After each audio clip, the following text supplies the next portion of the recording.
Jesus tells us a story of two brothers and their father. The youngest brother demands his inheritance. There's too much life for him to live, waiting for his father to die so he can enjoy it. So the father gives the son the money, and he goes out into the world. And he isn't wise with that money. Jesus tells a story that the son spent all of his money on wild living, and soon he had nothing. He was feeding pigs, and he was stealing the pigs' food because he had none for himself.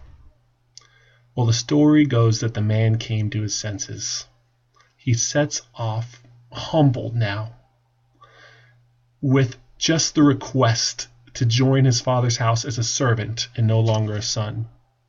But his father was waiting, was watching for him. His father comes running out in the story the moment he sees his son, embraces him, gives him a big bear hug. He tells him that he loves him. He tells him that he's still his son.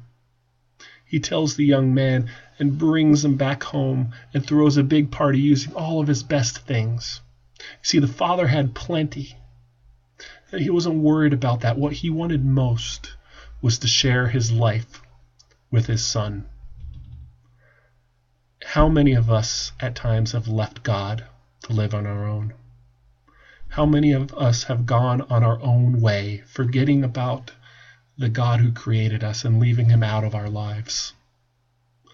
Jesus shows us that we can have a life full of hope, full of joy, full of peace. He tells us this in his parable, and it all starts with getting low. You see, at one point in the story, the man was young and proud and rich with his inheritance. And after he spent it all, he was low and humble and stealing food from pigs. He wanted to return to his father. The Bible tells us that all have sinned and fall short of the glory of God. We all make wrong choices apart from God. And the result of our sin will be broken relationships, will be broken dreams, will be broken hearts, will be broken spirits. But Jesus is making this really clear and really easy for us. The moment you are ready to repent, to see your sin, to bring it to Jesus, to come back to God the Father, is the very same moment you will be forgiven.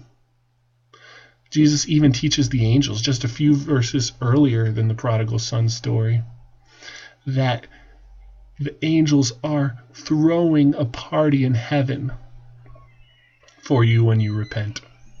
God is waiting. He's watching for your moment. Don't let anything get in the way. Turn to Jesus. Be saved from sin. Find hope now. Find life eternal with God.